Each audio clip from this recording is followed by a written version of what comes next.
Film Dracula, 1992.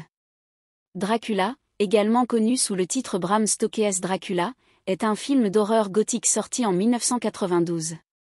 Réalisé par Francis Ford Coppola, ce film est une adaptation fidèle du roman classique de Bram Stoker publié en 1897. Avec un casting impressionnant comprenant Gary Oldman dans le rôle de Dracula, Winona Ryder, Keanu Reeves et Anthony Hopkins, le film se distingue par son esthétique riche et ses effets spéciaux pratiques. Introduction et origine de Dracula. Le film s'ouvre en 1462, avec Vlad l'Empaleur, Gary Oldman, un chevalier romain, défendant la chrétienté contre les Ottomans. Après une victoire sanglante, Vlad revient chez lui pour découvrir que sa bien-aimée, Elisabetta, s'est suicidée après avoir reçu un faux rapport annonçant sa mort. Dévasté, Vlad renie Dieu et profane une chapelle, buvant le sang d'une croix brisée. Cet acte blasphématoire scelle son destin en tant que vampire immortel, désormais connu sous le nom de Dracula. Le voyage de Jonathan Harker. En 1897, le jeune avocat Jonathan Harker, Keanu Reeves, est envoyé en Transylvanie pour finaliser une transaction immobilière avec Dracula, qui prévoit d'acheter des propriétés à Londres.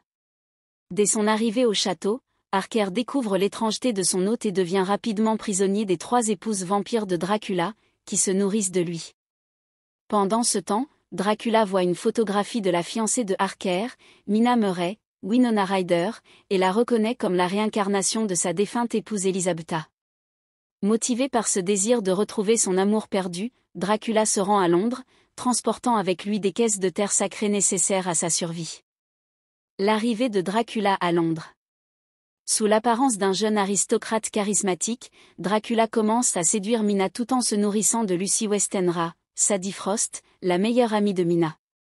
Lucy est fiancée à Arthur Holmwood, Cary Elwes, et son état de santé se dégrade rapidement, poussant ses proches à faire appel au professeur Abraham Van Helsing, Anthony Hopkins.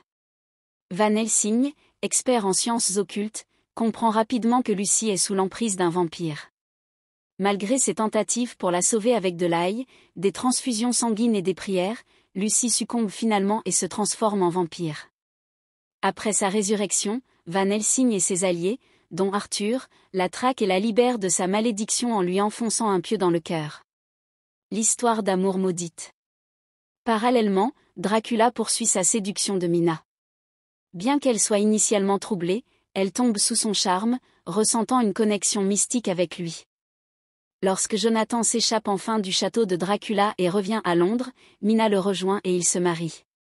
Cependant, Dracula, dévasté par cette union, montre sa véritable forme monstrueuse à Mina. Dans une scène émotionnellement intense, il lui révèle sa véritable identité et lui propose de partager son immortalité. Mina accepte partiellement, buvant son sang, mais leur rituel est interrompu par Van Helsing et ses alliés. La chasse aux vampires. L'équipe de Van Helsing découvre que pour détruire Dracula, ils doivent le ramener en Transylvanie. Ils engagent une course contre la montre alors que Dracula voyage par bateau, puis en calèche, pour atteindre son château avant le lever du soleil. Van Helsing se sépare du groupe pour protéger Mina, qui commence à montrer des signes de vampirisme. Ensemble, ils campent près du château de Dracula, où Van Helsing affronte et détruit les 3 épouses vampires. Pendant ce temps, le reste du groupe attaque le cortège de Dracula aux portes du château. Dans la bataille qui s'ensuit, Quincey Morris, Bill Campbell, est mortellement blessé, mais Jonathan et les autres parviennent à ouvrir la caisse de Dracula. Jonathan le blesse à la gorge tandis que Quincey lui enfonce un couteau dans le cœur. Le sacrifice final. Mina, toujours liée à Dracula, défend son corps mourant et les convainc de lui laisser l'intimité de leurs derniers moments ensemble. Elle transporte Dracula dans la chapelle où tout a commencé. Dans une scène poignante, Dracula, redevenu humain, supplie Mina de mettre fin à sa souffrance. Avec amour et compassion, elle lui donne le coup de grâce, lui offrant la paix éternelle. Une fois libérée de sa malédiction, l'image du couple s'élève vers le paradis, symbolisant leur rédemption et la fin de leur histoire tragique. Thème et symbolisme. Le film de Coppola explore des thèmes profonds tels que l'amour éternel, la rédemption et la lutte entre le bien et le mal. L'utilisation de symboles religieux, de motifs gothiques et d'effets visuels pratiques renforce l'ambiance unique du film. La performance de Gary Oldman en Dracula est particulièrement saluée pour sa capacité à incarner à la fois le monstre terrifiant et l'amant tragique. Impact et héritage. Bram Stoker's Dracula a été un succès critique et commercial. Il a remporté 3 Oscars pour ses costumes, son maquillage et ses effets sonores.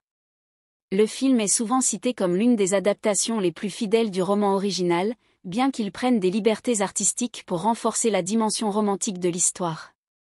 Avec sa mise en scène théâtrale, ses costumes somptueux et sa fidélité à l'esprit du roman, ce film reste une référence dans le genre de l'horreur gothique et continue d'influencer les adaptations modernes de l'histoire.